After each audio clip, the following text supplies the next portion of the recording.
En 1883, una mujer que viajaba desde Iowa llegó a la orilla norte del río Kalamazoo para ver qué quedaba de un pueblo del que había oído hablar. Al llegar, encontró alrededor de una docena de casas, un hotel y parte de un molino que estaba parcialmente enterrado en la arena, estructuralmente intacto, pero completamente desierto. Más tarde escribió en sus notas que el lugar estaba, cito, en buen estado y que no vivía ni una sola persona allí, aunque en menos de una década el pueblo había desaparecido por completo. Hasta donde sabemos, el último informe sobre edificios aquí proviene de 1894, cuando se dice que dos chicos, buscando calor después de una larga caminata invernal, incendiaron lo que quedaba del techo de un hotel. Y una vez que esa última estructura se quemó, las dunas se llevaron el resto. Ese pueblo era Singapore, Michigan. Fundado en 1836 como un posible rival de Chicago, alguna vez fue tan poderoso que tenía su propia moneda.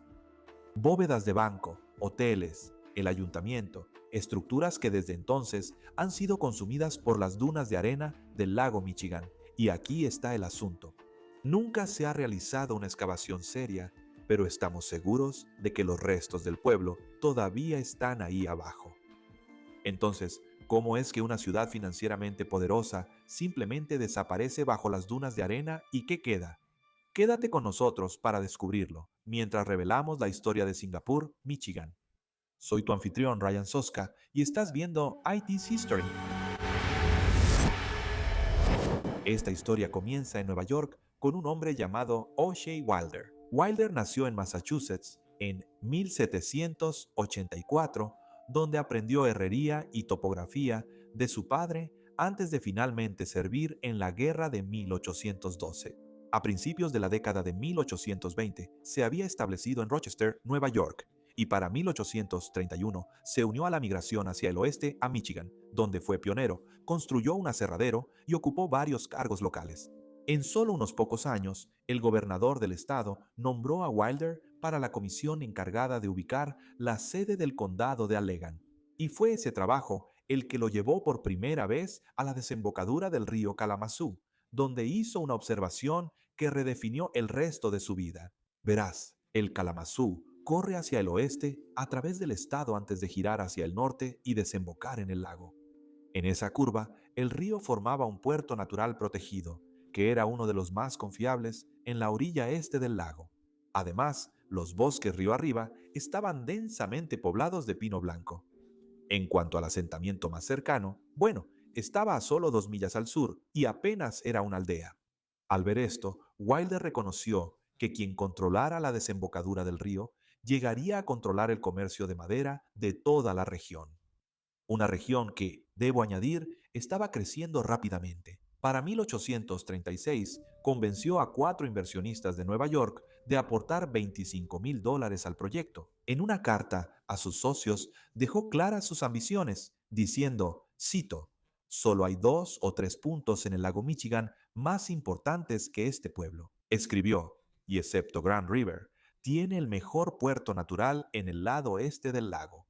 Así que en ese contexto nombró a su ciudad planeada Singapur como el puerto comercial de Malasia y se puso a trazar las calles. Para la primavera de 1837, el primer molino ya estaba en funcionamiento. Ya se habían construido cuarteles y casas, se había abierto una tienda de la compañía y el Hotel Asper, construido a un costo de $60,000, ya estaba siendo descrito como el mejor hotel de Michigan. Aparentemente, la gente viajaba desde millas de distancia en carruaje solo para comer en su comedor, que además servía como salón de baile del pueblo.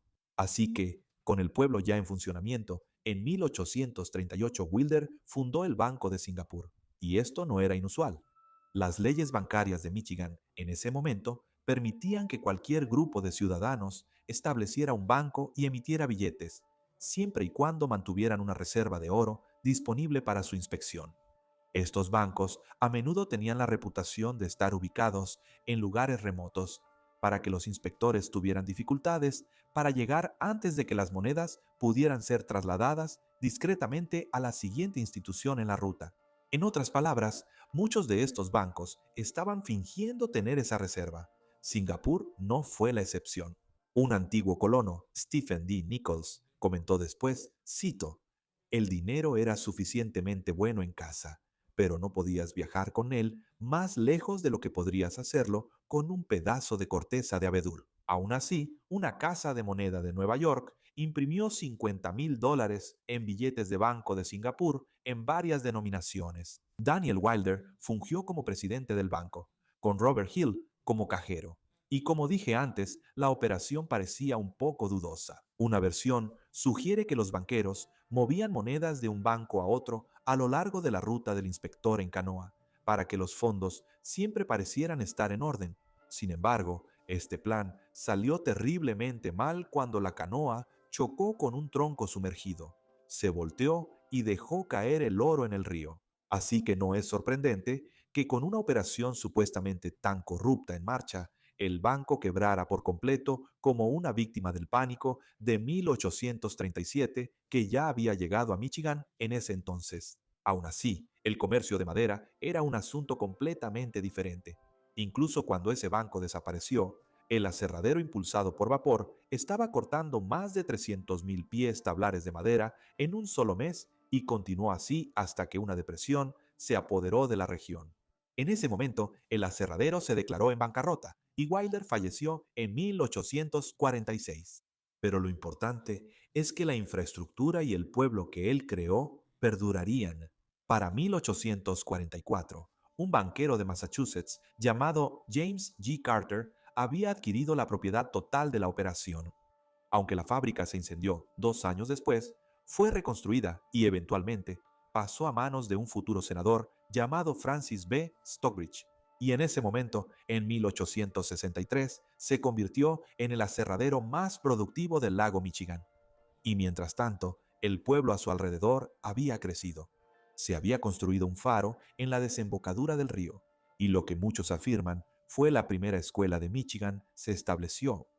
Todo eso es para decir que, en su apogeo, Singapur tenía 3 aserraderos en funcionamiento, 2 hoteles, varias tiendas generales y una población próspera. Y en la década siguiente alcanzaría su punto máximo. Al otro lado del lago, el gran incendio de Chicago arrasó la ciudad, destruyendo aproximadamente 3,5 millas cuadradas de edificios. Curiosamente, y tuve que verificarlo 2 veces, la ciudad de Holland, Michigan, se incendió esa misma noche. Pero eso no es todo. Otra ciudad maderera competidora, Wisconsin, también fue consumida por las llamas. Sin salirme del tema, pero habiendo nacido y crecido en Chicago, tengo que señalar lo extraño que es que esos detalles nunca, y de verdad nunca, se mencionaron en la escuela. Quién sabe, quizás la familia O'Leary también tenía primos en esas ciudades. Tal vez tengamos que investigar eso en un video futuro. De hecho, si alguno de ustedes es historiador del incendio de Chicago y está viendo esto, por favor contácteme lo antes posible. De todos modos, mi punto real es que la demanda de madera para reconstruir la ciudad fue de una magnitud que la región nunca había visto, y Singapur estaba listo para aceptar el pedido. El aserradero O. R. Johnson, que ya había establecido un récord de un día con 175,000 pies tablares cortados, estaba en plena producción. Y al hacerlo, básicamente talaron por completo los bosques locales en el proceso. Un hecho que nos lleva a la caída del centro de poder. Para 1875, los bosques accesibles habían sido completamente despojados. Así que, al no quedar nada por talar, la población se desplazó hacia el sur. Los operadores de los aserraderos se mudaron a nuevos negocios, y las empresas que apoyaban a la ciudad en auge cerraron, y lo que quedó atrás pronto sería inundado por la arena. Verás, las dunas en la orilla norte del Kalamazoo siempre habían estado presentes. De hecho, existían entre el pueblo y el lago abierto, pero eso nunca fue un problema mientras el bosque circundante proporcionara barreras contra el viento y sistemas de raíces para mantener esas dunas bajo control.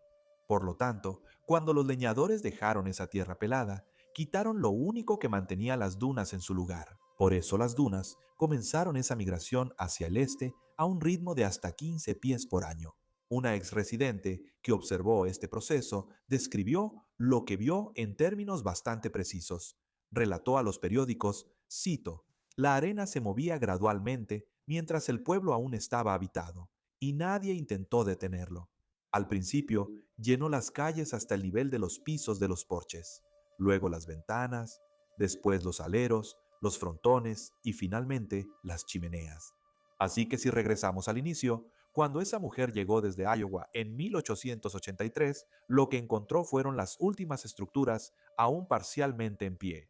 Y una vez que el techo del hotel se quemó 11 años después de ese momento, simplemente ya no quedaba nada por ver.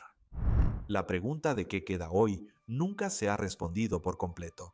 Se estima que alrededor de 10 edificios fueron rescatados antes de que Singapur fuera abandonado.